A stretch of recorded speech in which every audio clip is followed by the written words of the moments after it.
Hello, friends. Welcome to my YouTube channel. Here, I share a brand new story every day. If you enjoy my videos, please like, share, and subscribe to the channel. Now, let's dive into today's story.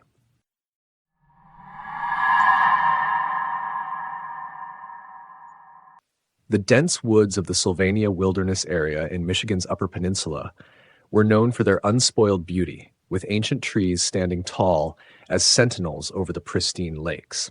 It was a place where time seemed to stand still, a refuge for those seeking solitude and a connection with nature. But that very isolation could also harbor the unknown. And on this particular trip, I would come face to face with something that defied all explanation. The campsite I had chosen was remote, accessible only by a long paddle across a serene, mirror-like lake. The journey had been peaceful, the rhythmic splash of my paddle the only sound breaking the stillness. As the sun dipped below the horizon, painting the sky with hues of deep orange and purple, I set up my camp, eager to embrace the tranquility that only such a remote location could offer. That first night, after a long day of exploring the surrounding wilderness, I settled by the campfire. The crackling flames cast flickering shadows across the trees, and the scent of burning wood filled the crisp night air. It was the kind of peaceful solitude I had been craving, far from the clamor of civilization. The stars overhead were brilliant, unimpeded by light pollution, and the silence was profound, broken only by the occasional rustle of leaves or the distant call of a loon. As the fire began to die down, I found myself lulled by the calmness of the night. My thoughts drifted, and I considered heading to my tent to sleep when something caught my eye. It was subtle at first, a faint glow in the periphery of my vision. I turned my head, peering into the dark forest beyond the tent, where the trees stood like silent guardians. There, floating among the trees, was an orb of light. It was no bigger than a foot in diameter, a perfect sphere of pale, white luminescence. The light it emitted was strangely muted, not casting any noticeable illumination on its surroundings, almost as if it existed in a realm separate from the physical world. It moved with a slow, deliberate grace, gliding through the air as though it were being guided by an unseen hand. My heart pounded in my chest as I watched the orb. I was transfixed. A mixture of awe and dread settling over me. It was unlike anything I had ever seen before. The orb seemed almost ethereal, as if it were composed of pure energy. It floated soundlessly among the trees, weaving through the dense forest with an unsettling sense of purpose. For a moment, I wondered if my tired eyes were playing tricks on me, but the longer I stared, the more real it became. The orb drifted closer to my campsite, moving with a deliberate slowness that made my skin crawl. My breath caught in my throat as it approached the tent, the pale light reflecting off the canvas in an eerie glow. I sat frozen, unable to tear my gaze away. The orb hovered for what felt like an eternity before it began to retreat, moving deeper into the woods. Eventually, it disappeared behind a massive, gnarled tree, leaving me in the darkness once more. An unsettling silence fell over the campsite. The fire had dwindled to embers, and the once comforting shadows now seemed menacing. My mind raced, trying to make sense of what I had just witnessed. Was it a will-o'-the-wisp, as described in folklore, a spirit or phantom light meant to lead travelers astray? Or was it something else entirely? Something beyond human comprehension? The thought of returning to my tent filled me with a deep unease. I couldn't shake the image of the orb from my mind, its strange, otherworldly glow haunting my thoughts. The night had taken on a sinister quality, the very air seeming to pulse with an unseen energy. I decided to stay by the dying fire, feeding it just enough to keep it alive, as though the flickering flames could ward off whatever lurked in the darkness. Hours passed, each minute dragging on with agonizing slowness. Every rustle of leaves, every creak of the trees, set my nerves on edge. I kept my eyes fixed on the spot where the orb had vanished, half expecting it to return at any moment. But the forest remained still, the mysterious light not reappearing. When dawn finally broke, the first rays of sunlight filtering through the trees, I felt a wave of relief wash over me. The orb was gone, and with the return of daylight, the night's terror seemed to fade, though the memory of that strange encounter lingered. I packed up my campsite quickly, eager to leave the woods behind. As I paddled away from the campsite, the surface of the lake, calm and undisturbed, I couldn't help but glance back at the forest. The trees stood as silent witnesses, giving no indication of the strange phenomenon I had witnessed the night before. The wilderness was once again serene, the daylight banishing the night's mysteries into the realm of memory. But deep down, I knew I had experienced something beyond the ordinary, something that would stay with me long after I left the Sylvania wilderness. The image of the floating orb with its ghostly, pale light would haunt my dreams, a reminder that even in the most tranquil places, the unknown could be lurking, just beyond the reach of our understanding.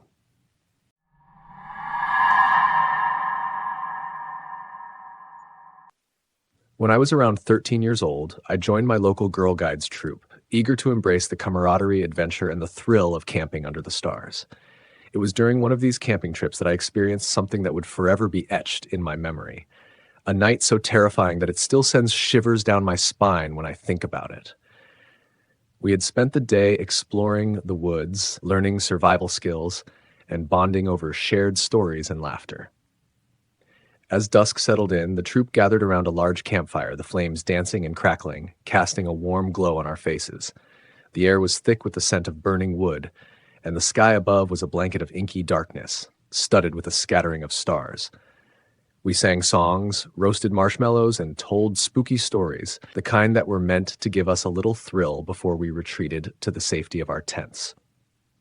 As the night wore on, one by one, the other girls began to drift off to their tents. The fire started to die down, and the once lively camp became eerily quiet. Eventually, it was time for my group of 5 to head back to our tent, which was situated in the furthest corner of the field, far from the others. We had deliberately chosen this spot for the extra privacy, thinking it would add to the sense of adventure. With the fire now reduced to glowing embers, we grabbed our torches and set off across the dark field. The night was pitch black, with only the faintest sliver of moonlight filtering through the thick canopy of trees surrounding us. Our torches cut through the darkness, casting long shadows that seemed to move with a life of their own. We laughed nervously, our voices the only sounds in the stillness of the night. But as we ventured further away from the warmth and safety of the campfire, something strange began to happen. One by one, our torches started to flicker, the beams of light wavering before going out completely.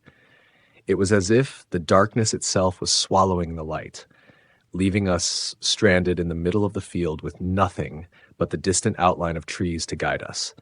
A wave of unease washed over us. We were only a group of teenage girls, far from the safety of the campfire and the reassuring presence of our leaders. The sudden loss of light sent a chill down our spines, and the once playful atmosphere turned tense. We huddled together, our footsteps slowing as the darkness seemed to close in around us. "What's going on?" one of the girls whispered, her voice tinged with fear. We had no answers. Our initial bravado melted away, replaced by a creeping dread. The field, which had seemed so familiar and safe just hours earlier, now felt like an alien landscape. Every rustle of leaves, every snap of a twig, set our nerves on edge. The darkness seemed to amplify every sound, turning the ordinary into something sinister.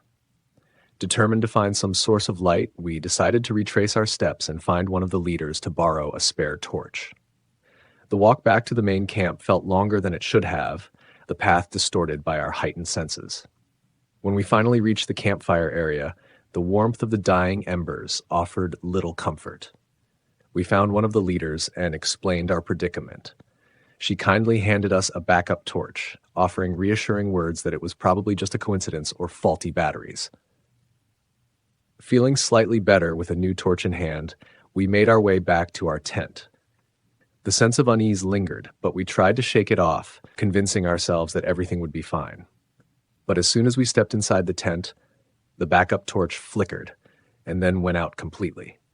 The darkness enveloped us once more oppressive than ever. For a group of teenage girls, it was the scariest night of our lives. We huddled together in the pitch-black tent, our imaginations running wild. Every rustle of the fabric, every creak of the ground beneath us took on a menacing quality. The hours seemed to stretch on forever, each minute filled with a suffocating tension. We barely slept, too afraid to close our eyes, certain that something was lurking just beyond the thin walls of the tent. When morning finally came, The first rays of sunlight streaming through the trees, we were exhausted but relieved. The terror of the night before seemed almost surreal in the light of day. We cautiously tested the torches, half expecting them to remain dead, but to our astonishment, a couple of them worked again, as if nothing had happened.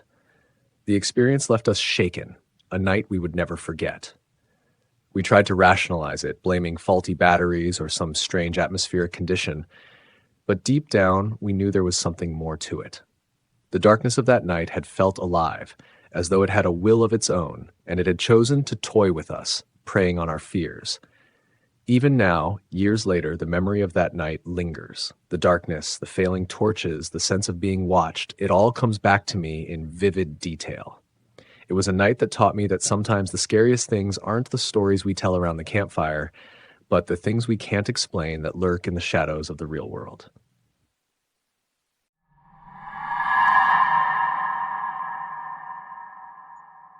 Camping at the base of Tijeras Peak in Colorado was supposed to be the perfect end to a challenging but rewarding day of hiking. The majestic mountain loomed over us, its rugged silhouette standing stark against the deepening twilight. We had set up our tent near the tranquil lake that nestled at the foot of the peak, its glassy surface reflecting the last light of the setting sun. The air was crisp and cool, like the kind of mountain air that fills your lungs and makes you feel alive. We were miles away from civilization, surrounded by the wild beauty of nature, and the isolation was both exhilarating and a little unnerving. After a hearty meal cooked over our portable stove, we retreated to the warmth and comfort of our tent. The exhaustion from the day's hike was setting in, and I could feel sleep pulling me under as I lay in my sleeping bag, listening to the soothing sounds of the wilderness, the distant call of an owl, the rustling of leaves in the breeze, and the occasional splash of a fish in the lake. Just as I was about to drift off, a new sound broke the quiet of the night. It was faint at first, barely noticeable, but it quickly grew more distinct, the unmistakable sound of something walking outside our tent. The noise was subtle, the crunch of small twigs snapping underfoot, and it was deliberate. Whatever was out there was moving slowly and carefully, as if it didn't want to be detected. My heart began to race. I lay perfectly still, my senses suddenly on high alert. Every muscle in my body tensed as I strained to listen, trying to make out what it could be. My mind raced through the possibilities. Maybe it was just a deer wandering through the area in search of food, or perhaps a raccoon investigating the remnants of our dinner. But then a darker thought crept in. What if it wasn't an animal at all? The idea of a human lurking outside our tent in the dead of night sent a chill down my spine. Out here, miles from the nearest town, the presence of another person could mean trouble. I desperately wanted it to be an animal. Animals, even the wild ones, follow predictable patterns. But a person, what would they be doing out here, silently stalking around our campsite in the pitch-black night? My thoughts turned to the ice axe we had left just outside the tent, a tool we had carried for safety in the treacherous mountain terrain. If it was a person, I thought, I'd have to slowly unzip the tent and grab the axe, ready to defend myself. But before I could even begin to move, the sound stopped. The footsteps halted, no more than 5 feet from our tent. For a moment, all was quiet. Then I heard it, the unmistakable sound of heavy breathing, coming from just outside the thin fabric that separated us from whatever, or whoever, was out there. The breaths were deep, deliberate, and too loud to be from a small animal. My pulse quickened as I listened, my mind racing with fear. Then a new sound emerged, something far more disturbing. It was a scraping noise, a harsh, grating sound that sent a shiver down my spine. It was as if something was being dragged across the ground or along a rough surface just outside the tent. I clenched my fists, frozen in place, my mind a whirlwind of panic and dread. What could be making that noise, and why was it so close? As suddenly as it had begun, the scraping stopped. Silence fell over the campsite once more, but it was a silence thick with tension, every second stretching out like an eternity. I held my breath, waiting, hoping that whatever it was had decided to move on. But then, the night air was pierced by a strange haunting sound. Whoop, whoop, whoop, whoop. It was like nothing I had ever heard before, a guttural, almost human noise, but distorted, as if the vocal cords producing it were damaged or strained. The whoop was unlike any owl call I knew of, and the that followed was chilling, a sound that seemed to resonate deep within my bones. My heart pounded in my chest, adrenaline flooding my veins. Whatever was out there, it wasn't anything I could easily explain away. I quickly unzipped the tent just enough to grab the ice axe, the cold metal of the handle offering a small measure of comfort. My hands shook as I clutched it, my eyes fixed on the tent flap, half expecting something to burst through at any moment. But I couldn't bring myself to go outside. The fear was too overwhelming, the unknown too terrifying. Instead, I lay there in the darkness, clutching the axe, listening as the thing finally began to move away. The sound of its footsteps faded into the distance, and the night returned to its eerie stillness. The tension slowly ebbed from my body, replaced by an overwhelming exhaustion. Despite the fear that still lingered, the day's exertion caught up with me, and before I knew it, I had fallen into a restless sleep. When the first light of dawn broke, we emerged from the tent, the memory of the night before fresh in our minds. We carefully surveyed the area, looking for any signs of what might have visited us. A few feet from the tent, we found the stump of an old tree. Its bark gnawed and scratched away as if something had been at it with claws or teeth. But there were no tracks, no large hoof prints or human footprints, nothing to indicate what had been there. The ground was undisturbed, the evidence of our visitor limited to the mangled stump. To this day, I wish I had been brave enough to jump out of the tent and shine my light around to see what had made those sounds, to confront the source of my fear. But the truth is, sometimes it's better not to know, to leave the unknown as it is, a mystery lurking in the dark corners of our minds, haunting our memories.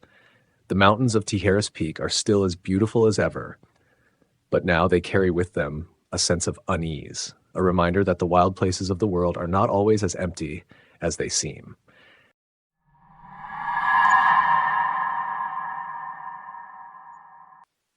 My brother once told me a story that still gives me chills whenever I think about it. It was after he returned from a camping trip with his church youth group, a trip that took them deep into the woods of Northern Virginia. The campsite was located in a remote area, surrounded by dense forests and vast open fields, the kind of place where the modern world feels a million miles away. The group had a curfew. Everyone had to be back in their cabins by 10 p.m.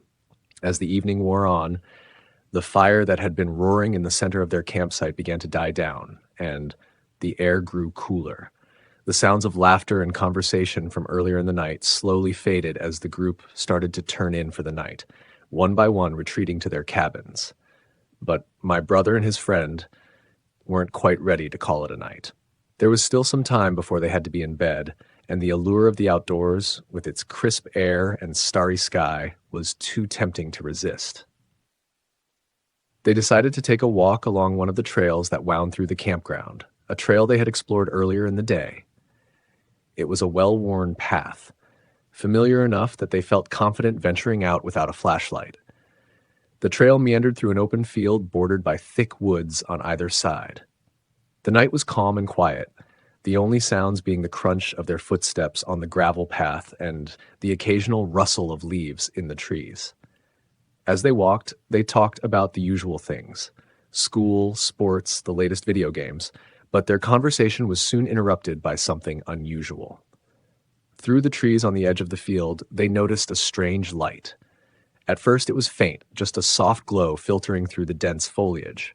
It was unlike anything they had seen before, a sort of shifting, shimmering light that seemed to pulse with colors. As they continued to watch, the light grew brighter and more distinct, revealing a swirling array of colors: red, blue, green, yellow, and every shade in between. It looked like a rainbow had been set ablaze, the colors blending and swirling in a mesmerizing pattern. They stopped in their tracks, staring at the light in awe and confusion. They had no idea what it could be, but they quickly rationalized that it was probably just some lights from a nearby campsite. Perhaps someone had set up some colorful lanterns or was using some kind of special lighting for a late-night gathering. With this thought in mind, they decided to continue their walk, dismissing the lights as something mundane and harmless. As they reached the end of the trail and turned to head back toward the cabins, they noticed something that made their hearts skip a beat. The light, which they had assumed was stationary, now seemed to be moving. It was no longer just a distant glow in the woods, but was coming closer, slowly making its way toward the edge of the trees. The colors seemed to swirl faster, the intensity of the light growing as it neared the open field. A sense of unease began to creep over them as they realized that whatever was causing the light was not something they could easily explain away. They quickened their pace, their casual stroll turning into a brisk walk, the darkened cabins now seeming much farther away than they had before. They kept their eyes on the light, which was now at the edge of the woods, hovering just above the ground. When the light finally emerged from the trees and into the open field, they got their first clear look at it. My brother described it as a floating, swirling ball of rainbow lights, about the size of a globe you might find in a classroom. The colors within the sphere twisted and turned in on themselves, creating patterns that were both beautiful and unsettling. But what was most alarming was the way it moved. It didn't just drift lazily through the air like a balloon. Instead, it zipped across the field with an unnatural speed, heading straight toward them as if it had a mind of its own. Panic set in. They realized that whatever this thing was, it was not something they wanted to stick around to find out more about. They broke into a sprint, adrenaline pumping as they ran as fast as they could back toward the safety of their cabin. The field, which had seemed so peaceful and serene just moments before, now felt like a vast, open trap, with the strange light hot on their heels. They didn't dare look back, the only thought in their minds being to get to the cabin and slam the door shut behind them. The distance between the field and the cabins felt like an eternity, their legs burning with effort, their breaths coming in ragged gasps. Finally, they reached the cabin, bursting through the door and slamming it shut, their hearts pounding in their chests. They quickly locked the door and pressed their backs against it, as if expecting the light to burst in after them. Their friends, who were already in the cabin, looked at them with confusion, not understanding the fear in their eyes. My brother and his friend tried to explain what they had seen, describing the swirling ball of lights that had chased them across the field. But their words were met with skepticism and disbelief. The other boys laughed it off, accusing them of having overactive imaginations or of trying to play a prank. After all, it was late, and the shadows of the night could make anyone see things that weren't really there. But my brother insisted on what he saw, the memory of the light vivid in his mind. To this day, he swears by the truth of what he experienced that night, the image of that swirling rainbow-colored ball forever etched in his memory. Whatever it was, something natural, supernatural, or just a trick of the mind, it was real to him, and it remains a mystery that he has never been able to solve. Even now, whenever he tells the story, there's a certain look in his eyes, a mixture of wonder and fear. It's a reminder that some things in this world defy explanation, that sometimes in the quiet of the night, the ordinary can suddenly become extraordinary, and the boundaries between reality and the unknown can blur in ways we might never fully understand. Thanks for watching. Don't forget to subscribe to the channel, like, comment, and share the video. See you next time.